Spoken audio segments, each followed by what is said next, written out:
So it's a pleasure for me to introduce our next speaker. He is brilliant, good-looking. I can't think of a better guy I know. His name is Olaf Christensen. The title of my talk is Dose Monitoring Programs, What You Need to Know for Joint Commission Compliance. And as I put together this talk, I realized I actually talk a lot less about dose monitoring programs than I thought I would when I proposed the topic. And the reason is the Joint Commission doesn't tell you what software you need or that you need any software. And so as I was putting together this talk, I found myself focusing much more on the process and much less on the software. And I think that's in line with what the Joint Commission's intent really is.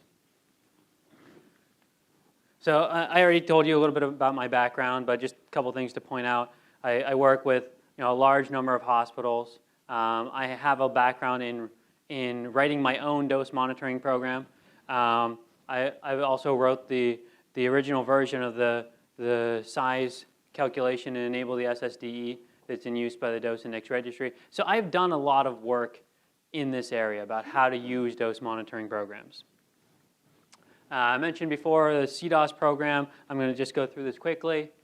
We work with about 200 hospitals across the country. I've seen a lot of different approaches to meeting the Joint Commission requirements, and I'm happy to say that all of our hospitals have been able to meet those requirements. They don't all do it the same way, but everybody we work with has been able to meet those standards. All right, a few disclaimers before I get into the talk. First, I have no affiliations with any commercial dose monitoring product. Okay, I will talk about a few of them during this presentation. Those are meant for illustrative purposes. It's not an endorsement of any product. And I'm also using some educational material from the AAPM, and the material is allowed to be reproduced, but the AAPM doesn't take any responsibility for the original content or any modifications I've made to that.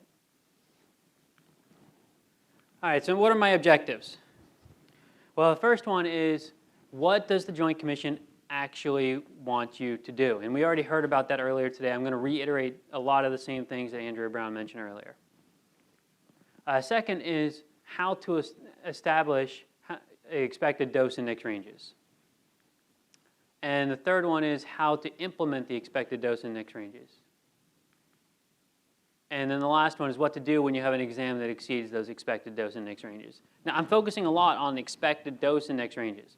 The reason why is, in my opinion, that is the hardest part of the Joint Commission requirements around CT dose. That's the hardest one to meet. I'm going to talk a little bit more about some of the other ones, but that's where my focus is going to be. This is a very practical talk. We've had a wide range of talks talking about the future of medical physics, talking about a lot of Joint Commission standards, talking about the DICOM Center of Excellence. We've talked a lot about a lot of topics. This is a very practical talk about what do you need to know to be able to comply with some of these things we talked about today.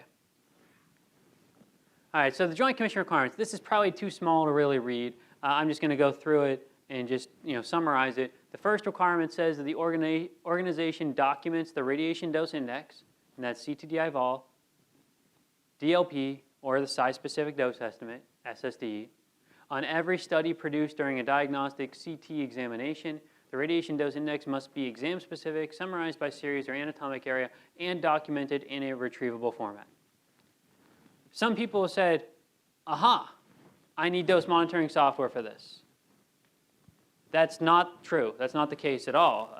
In fact, we work with a lot of hospitals that have dose monitoring software, and usually what I tell them is that dose monitoring software is not the easiest way to meet this requirement.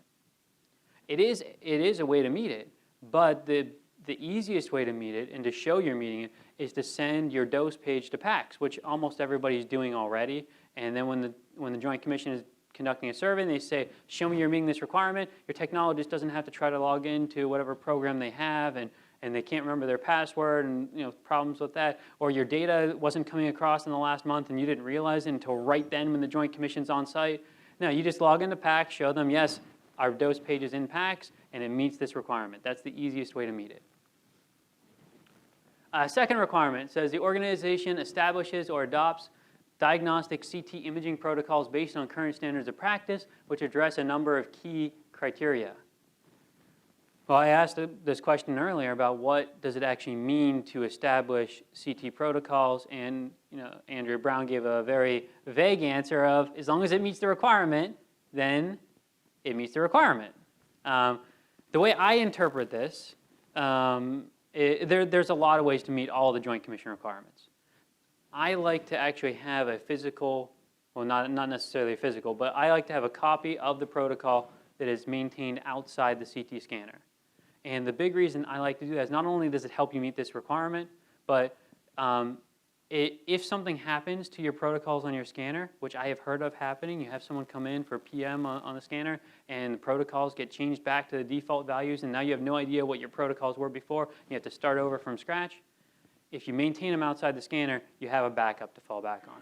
So that's the way I interpret this, and that's what my recommendation to hospitals. Number 3 is diagnostic CT protocols are reviewed and kept current with input from an interpreting radiologist, medical physicist, and lead imaging technologist to make certain they adhere to current standards of practice. Actually, this may be outdated. I think interpreting radiologist might have been changed to interpreting physician. Interpreting physician. Yeah. Cardiologists were saying, do I have to hire a radiologist? And they said no. Yeah, so the interpreting radiologist is now interpreting physician. But essentially this requirement is saying you need to look at your protocols on a routine basis. You need to have that team approach. And then the last requirement is that the organization reviews and analyzes incidents where the radiation dose index exceeded the expected dose index ranges identified in the imaging protocols. So now people look at that one and say, aha, I need dose monitoring software. And my answer to that is, you don't need it, but it might make your life a whole lot easier. And we're going to get into talk about that in a little bit. I'm going to talk about a lot of different approaches. There's not just one way to meet that requirement. We're going to go through about a half dozen ways to meet that requirement. So protocol review, let's talk about that. What does protocol review really mean? I've listed a couple things up here, a couple key things. Before I really go through that list, what protocol review has historically meant is that somebody goes into a room and they sit down and say, okay, here's what my KVP is, here's what my MAS is, here's what my pitch is, and they say, okay, all those numbers kind of look right to me.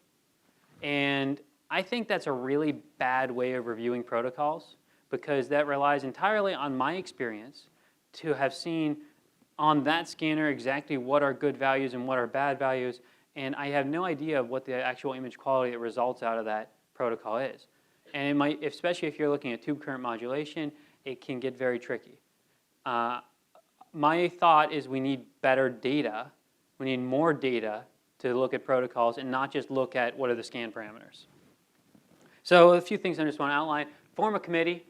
Radiologists, medical physicists, and technologists are the core of that committee, but there can be other people included. You should do dose benchmarking. We talked about the dose index registry, other methods for that. You need to look at high dose incidents. That's what the Joint Commission is saying you need to look at those, but that's an important part of reviewing the protocol as well. They almost shouldn't need to say it in a separate standard. It should actually be part of your protocol review process. Image quality review. This is an important thing. We've heard about this multiple times today. I'm not going to talk more about it, but we've talked a lot about the importance of image quality. And then the last one in here, and this is one I do want to mention, is use of dose reduction techniques. There's a lot of different dose reduction techniques. One of them is tube current modulation.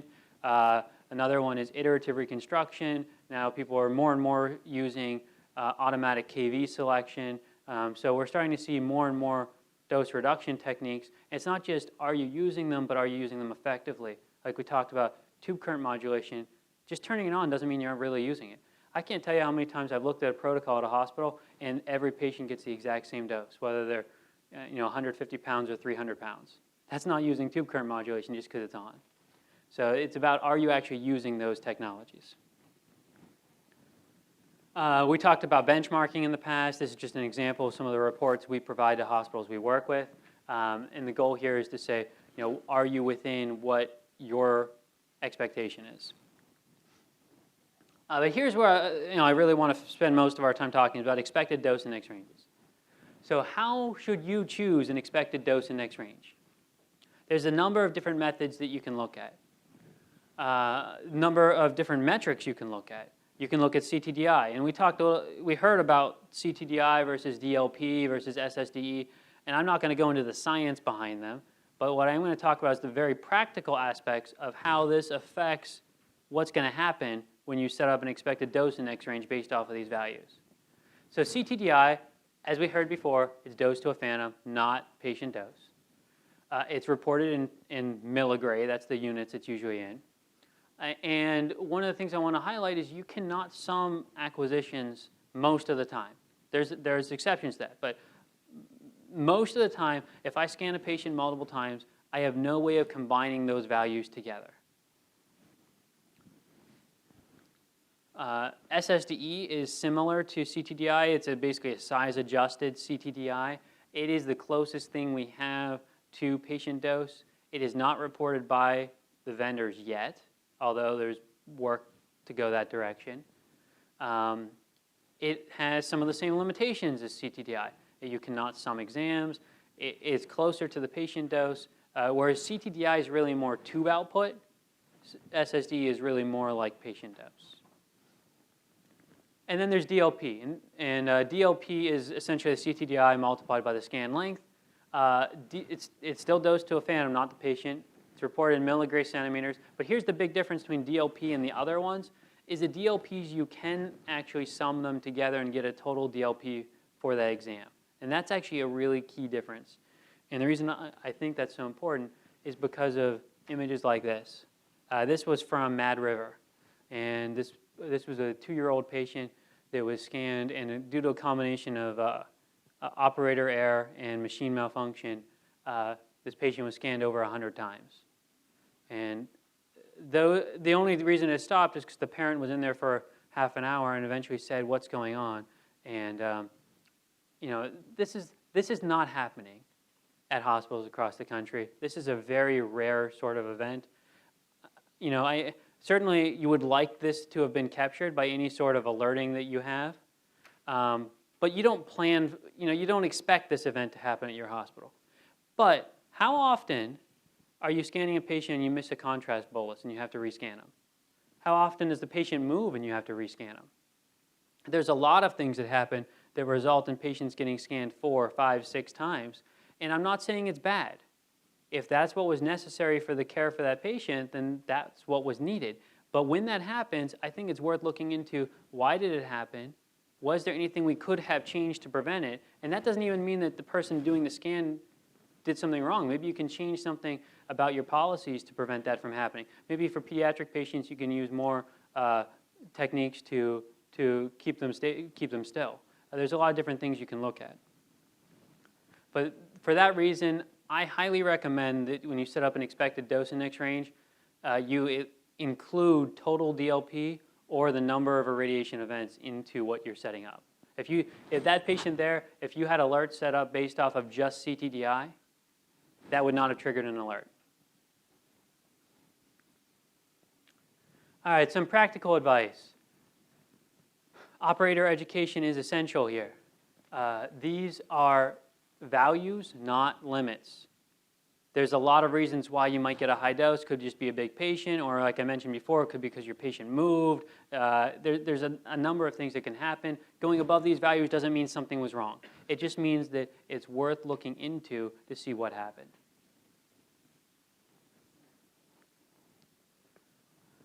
There's a lot of different approaches people have taken to setting up expected dose index ranges, and I'm going to go through a couple of them. One of the most common ones I come across is people say, I base this off of the ACR pass-fail criteria or the reference value. This is, if it's not the most common approach I hear of hospitals using, it's up there. And I'd actually like to say this is not a good approach. These values are meant for a typical standard size patient should meet these requirements. They are not designed for your big patients. So this is not a good way to go about saying this is my expected dose range. Actually, these values, if you look back at where they came from, first of all, they all come from a while ago. They're sort of outdated. And at the time that they were developed, I believe that they were close to the 75th percentile at that time. And so you're taking data from 10 years ago based on a 75th percentile, and now you're saying that this is what I'm going to use today for all my patients. It doesn't really make sense. So the next thing people look at is they look at the ACR and AAPM came out with some achievable dose levels and diagnostic reference levels. These are great values. I love them. Not for alerting purposes, though. These are for benchmarks. This is to say, how does my median compare to the achievable dose? Another thing, this is another really common approach, is to use the AAPM recommended notification value settings. This is actually a pretty good source. Basically what the AAPM did is they said, let's come up with what is a value that you can put into dose check. And we're going to talk about dose check in more detail later on. They said, let's come up with some recommendations for dose check because people don't know what to do with this software. And these are the values they came up with.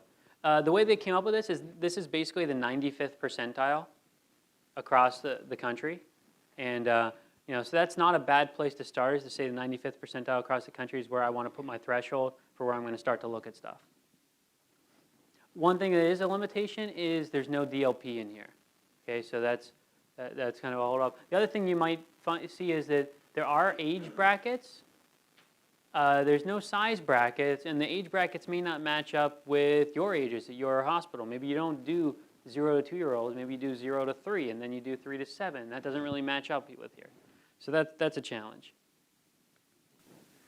So another place people look is they look at the ACR dose index registry. And this is actually a really good source of information as well. In the past, they used to only give you 50th and 75th percentiles. Those aren't really very good for your expected dose index range because you don't want to have 25% of your exams that you have to look into. One of my big themes in this talk is going to be to stay out of your own way. If you set your expected dose range so that 25% of your exams go over that, well, guess what? You just committed yourself to analyzing 25% of the exams you do, and that's going to take up all your staff's time. But what the dose index registry has started putting out lately is they provide you with a bunch of ranges, including the 95th percentile. So that's another good place to look is if you're a member of the ACR dose index registry, look at those values that come out on a quarterly basis. It's a pretty good approach. Another method people use is historical practice at your facility. I actually showed this graph earlier, but basically we're seeing here CTDI versus patient size. Just a few things I want to point out. This is the 50th percentile. Here's the 75th. If you put a threshold of the 75th percentile, you're going to get a lot of alerts. This is the 95th percentile. I see this done all the time. People say, I'm going to set my alert value at my 95th percentile. If you do that, 5% of your exams are going to trigger an alert. In fact, it might be more than 5%. Because if you look here, you've hit that peak, that plateau up here. So if, let's say, 25% of your patients all get that peak dose, all of them are going to hit your threshold. So just be careful about that approach. I'm not a big fan of it. The other thing I don't like about that is if you make improvements in your protocol, then you need to update your values, right? Because this will be a constant moving target. And then what you find out is even though you're making your protocols better, you still have the same number of cases to look at. So just from a quality improvement standpoint, it's hard to keep track of your progress. Something that some hospitals have done that does make some sense to me is to use a multiplier. So this is taking 3 times the 50th percentile and setting that as the upper threshold for all patients. And I've seen this used, I've seen 2 times the 75th. They give about the same result, actually. This works pretty well for body imaging. If you're doing head imaging, 2 times your 50th percentile is going to be a number that's kind of through the roof. I probably wouldn't go that high. So you might need to do a slightly modified version of this for head imaging. That works okay. All right, so let me give you a couple examples. This is the simplest case of how you can meet the Joint Commission standards. What protocols are you looking at? One threshold for all protocols, okay? Any sort of criteria applied? No. And what's the threshold? I have a value of 3,000 for a DLP, okay? That's it. Anytime you get a DLP greater than 3,000, I'm going to look at it. Guess what? That's simple, right? And that meets the Joint Commission standards. You say, here's my expected dose range for all my protocols, and when I go above that, I'm going to look into them. Now, some people might say that's too simple. I can appreciate that viewpoint, but my point here is that, well, you'll see when I go to some of the other examples, you can make this very complicated very fast. So here's an example too. Somebody comes along and says, you know what, I need to do something a little bit better than that. First of all, pediatrics, I want to have a lower threshold. Okay, so they define a lower threshold for pediatrics. And then for brain perfusions, they say, I'm always going above that. I need to do something different for brain perfusions. You can do this. By the way, you can set this up in a lot of different ways. We'll talk about different ways to set that up. Well, here's my third example. This is a hospital, I see this all the time where they say, okay, I want to have a CTDI and a DLP threshold for my adult heads. I want to do the same thing for my 0 to 2, my 3 to 6-year-olds. I want to do it for my abdomen and pelvis, for my big patients, my medium patients, my small patients, and I want to have a different one for abdomen pelvis versus renal stone versus abdomen pelvis angiogram, and it gets very complicated very fast, and you can actually have hundreds or thousands of alert values that you have to set up and maintain. And my thought here is, if you do this, you're going to end up with all your time managing your alerts, your settings, and you're going to lose your focus, which should be on improving the patient care. So my advice here is keep it simple. Don't get too complicated. Start simple and then add in things as you need to. Start simple though. Second is incorporate total DLP or number of irradiations. And my third point here is don't set your thresholds too low or your staff is just going to be overwhelmed by alerts. All right, so how can you actually set these values up? Once you've decided on, here's the values I want, how can you actually do it? Well, the first approach is you can manually record them. I've talked to a lot of people that said, oh, there's no way I could do that. I need software to support this. The answer is you don't. If you set your expected dose index ranges properly, you should not be overwhelmed by these. It should be a manageable number. You're going to have to analyze them anyway. Recording them isn't the hard part. Analyzing them is the hard part. So manually recording them is a very feasible approach to meeting the standard. One problem with doing it manually is, let's say a technologist does do something wrong that leads to a high dose. Essentially, they have to report themselves. And you need to have a very good culture where people understand that this is about quality improvement. This is not about blaming individuals. It's about addressing our policies and procedures. But that is something that's out there, that there's the potential that somebody might not record an event because it might look bad for them. All right, here's another approach, using the dose index registry. Most people, when they think of the dose index registry, they think of the quarterly reports you get. You get an aggregate report, but there's actually a website where you can go and get all kinds of information. And I'm just going to highlight a very specific way to use the dose index registry. You can take a look at I have it highlighted there, dose information by exam. There's actually a number of reports in here, but this is just one example. And you can submit the date range you're looking at, and the data comes out as an Excel. And then you can filter that data in Excel and apply whatever values you want. And then that becomes your list. You can say, okay, show me all the exams that exceed my thresholds I've established. And now you have a list in Excel. And you can actually document it right there in Excel. And now you have a sheet that you can print out and show to the Joint Commission surveyor and say, here's what we're doing to meet this. Here's where we document. It's actually a pretty nice way to meet the requirement. You can't get too complicated. At least I wouldn't recommend getting too complicated with your thresholds, having a whole bunch of different values, because it's going to become hard to set it up this way. But if you keep it simple, this approach is very doable. The next one is dose check. This is one of the most common ways people try to address the Joint Commission requirement, and I'm going to spend a little bit of time talking about dose check. Dose check is software that's part of the NEMA XR29 standard. It's on every scanner that's NEMA XR29 compliant. I think probably most scanners that are out there have dose check now, although there's still some that are not compatible or haven't been upgraded.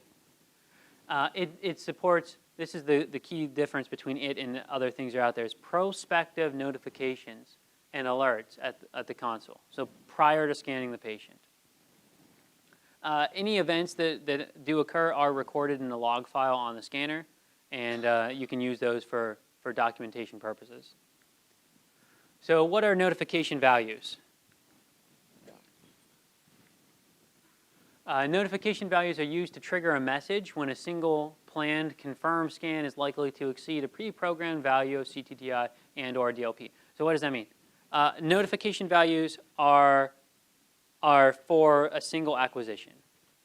They are not for the exam as a whole. The second thing is they can be adjusted. You can put in whatever values you want. And oops, let me go back. I guess I didn't put this in there, but they can be done at the protocol level. So I can have a different notification value for my heads versus my abdomens versus my chest and so on.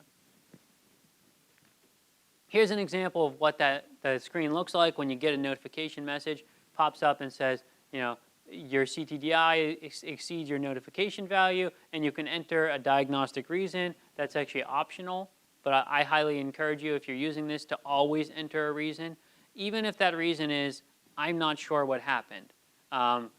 If nothing's entered in there, and you go back to it a month later or 2 months later and say, well, what happened? Nobody knows. If you say, okay, well, at least it's big patient, then now you have an idea. Or even if you say, I'm not sure what happened, now you know the technologist wasn't aware, they just didn't know what happened. So that might be one to bring in a physicist to look at. This information is stored in a text file, so you can review it later. And the manufacturers each have a different way of accessing those files. There's education materials on the AEPM website that talk about how to access it, or you can contact your manufacturer. Here's another example. This is from a GE system. They all kind of do the same thing. They just look a little different. Here's a Toshiba.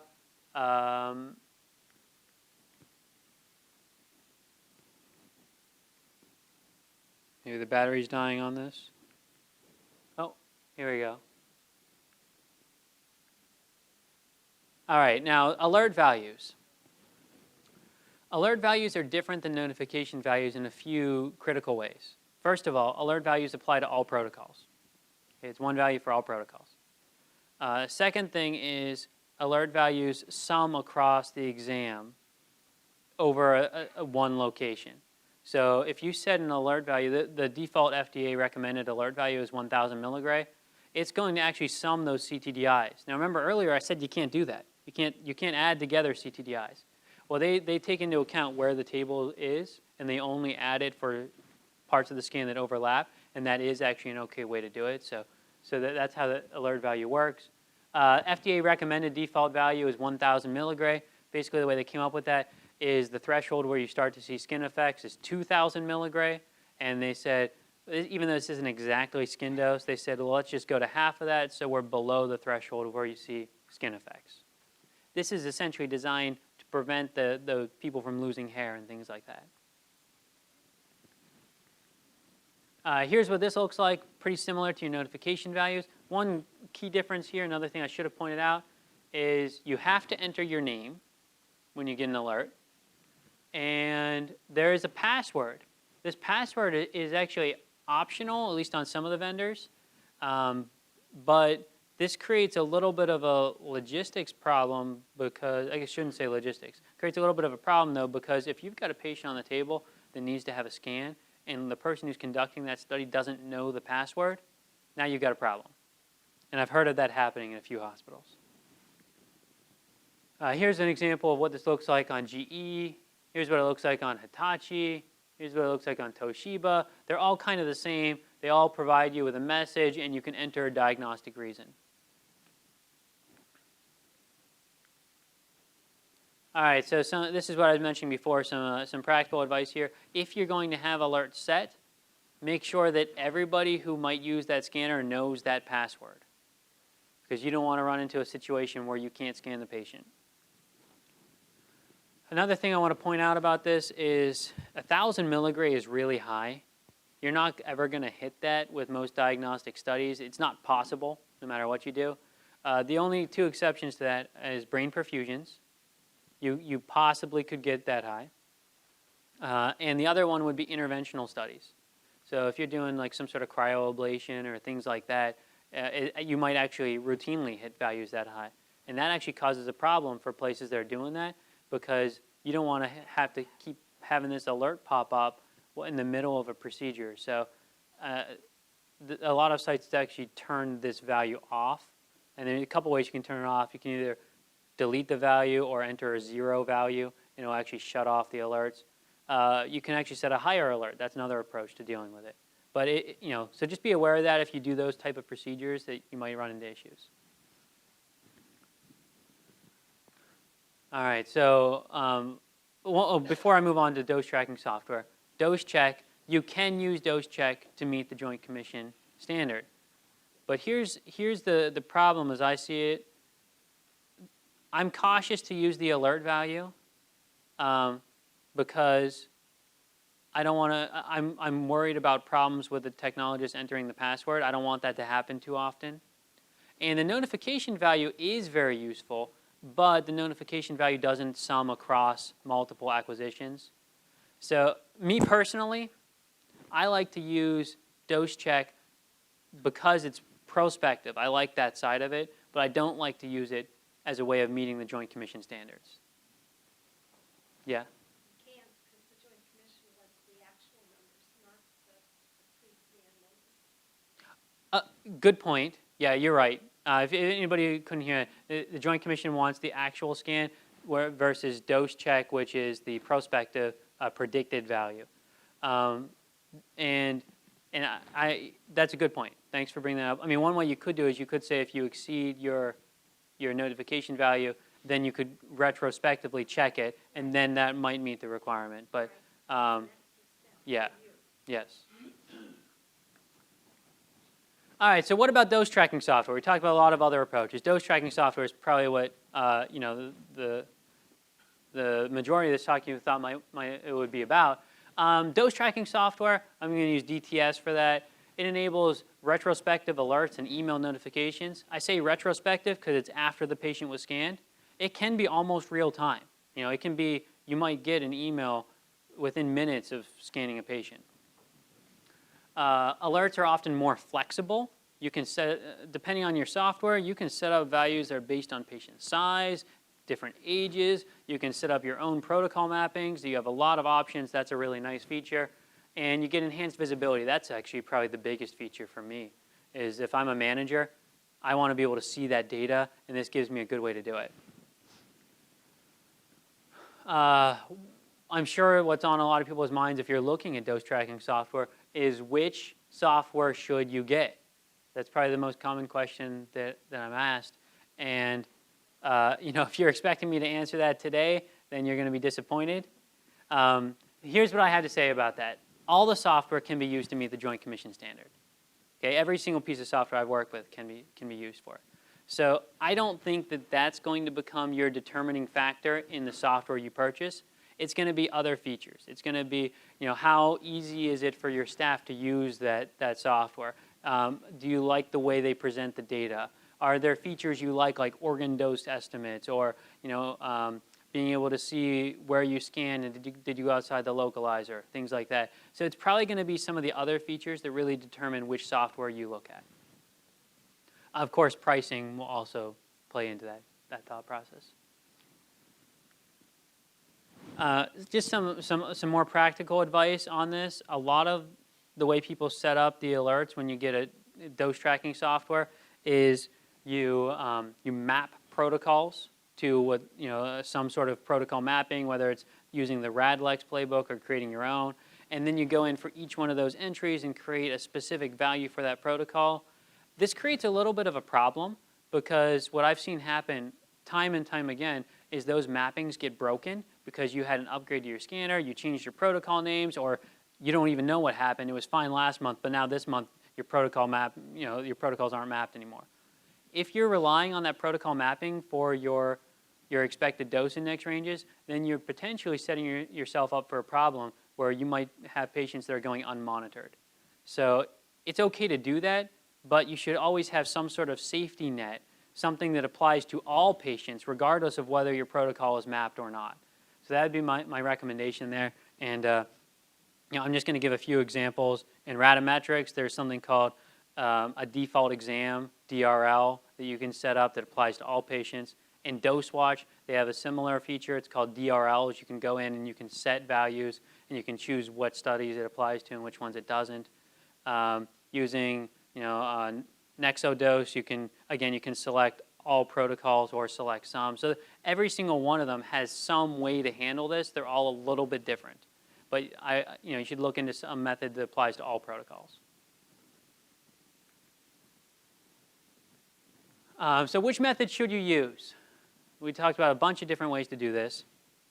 And I can't tell you that there's only one way to do it. All of them work. So what I will say is you need to have one primary way, because you can't have, okay, we've got these values in DoseCheck. We got these values from the DoseIndex registry, and we got these values from our dose tracking software, and they're all different. That's not a good system. You need to say the way we do this is through using dose tracking software. That's going to be our place where we keep everything. We're going to document everything that happened. Or maybe it's using manually recording them. Which one you choose is going to be highly dependent on the amount of money that your facility has to dedicate to this, as well as the IT staff. Another thing I'm going to point out about dose tracking software is it's not as simple as you install it and now everything's done. That's sort of the beginning, right? You put it in there, and now all of a sudden you realize, well, okay, I've got to map all these protocols, and I didn't set up this and that, and now I've got to set these alerts, and the emails aren't working, and it's a lot of work to maintain that software, and there's a lot of value you get out of it, but don't be under the false impression that you install the software and now your job's done. That's not the way it works. Another thing I just want to point out is DoseCheck provides prospective notifications. So regardless of how you're trying to meet the Joint Commission requirements, I do recommend using DoseCheck, because that can prevent something from happening rather than reacting. All right, so let's go back to these examples. This one here, this is a very simple approach. One value, all protocols. This is what we're going to do. And the nice thing about this approach is you can use any method you want, really. I can do this manually. Just tell the technologist, anytime you see a DLP over 3,000, write it down. I can do it through the DoseIndex registry very easily. I can, if I even want to, I could even set this up in DoseCheck as an alert value that would apply to all protocols. I probably wouldn't recommend doing it, but that's one way you could approach it. So there's a lot of different ways to do it. If I'm working with a hospital that doesn't have dose tracking software and things like that, a more simple approach is usually the best way to go. Now this one here, where you have a little bit more complexity to it, pretty much you can use all the methods again, except this would be harder to do through DoseCheck. So and we already talked about there's some other problems with doing it that way. But basically, the simpler you keep it, the more options you have open.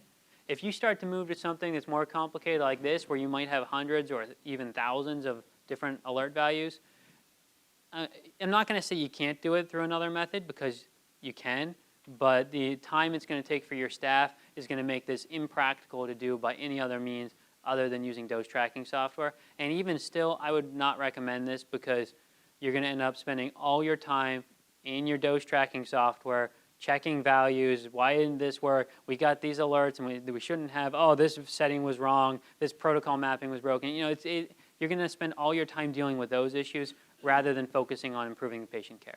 So, just a few things to think about. So, last thing I want to talk about is, what do you do when you get an alert? I'm not going to spend a lot of time talking about this, but just a few things. First of all, you should compare scanning parameters against the prescribed protocol. You want to find out, was there something that was different about this patient from everybody else? And then you want to consider circumstances like, was this a large patient or a repeat due to patient motion? And then this one's really important. You need to document what happened. And I really recommend doing this frequently. The best time to do it is at the time of the exam, because that technologist that was doing that study right then knows what happened. If you wait a month, it's going to be a lot harder to figure out exactly what happened. And then the other part of this is, if you should discuss them regularly as part of a patient dose review committee. That's what we call it when we get together with the radiologist and technologist and the physicist. We call that a patient dose review committee. You should talk about that as a committee and say, okay, what happened? What's causing our alerts? Is it all large patients, or Is there something else going on? Are we seeing a bunch from our C-spine? Maybe that means we've got a problem with our C-spine protocol. All right, so just a few closing thoughts. There's a variety of methods to meet the Joint Commission standards. They all work. Which option's best for you depends a lot on your budget and what tools you have available. I do recommend incorporating DLP or a number of irradiation events, like I said before. And then keep your focus on improving patient care. Don't get caught up in making life difficult to meet the Joint Commission standards. Keep your focus where it belongs. And that's all I have. Thank you.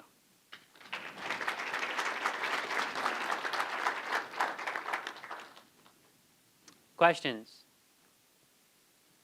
I got a quick question on Microphone. Thank you. Got a quick question on the term, the dose ranges. We always speak about the higher limit, and is it okay to have your radiologist monitor the lower end? I mean, it is a range, so. Let me address this to our Joint Commission expert here.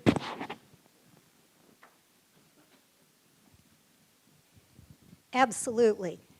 If you look at the protocol establishment or adoption, it asks you to come up with a range. But then if you look at the performance improvement standard, it just says to look at when you exceed the range. So it doesn't really talk about the lower end. Okay, And- so if you just document the physicians, and, you know, it should be part of your protocol review committee as well. Right. Is to always be monitoring image quality, but, Absolutely, Okay. absolutely. The intent of that particular standard was just to look at the upper end. okay, great, thanks. And just one other comment I'm going to have on that is,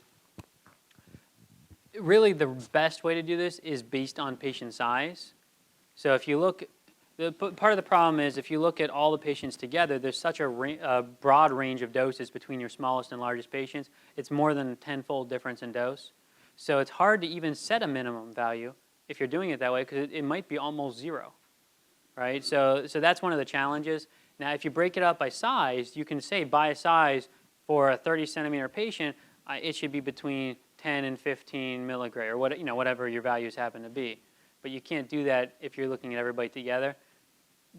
I think we need to start to get, our tools need to continue to progress to allow us to do that more easily. Right now, it's really hard if you want to break it up by size. You can do it, but it takes a lot of work to maintain that.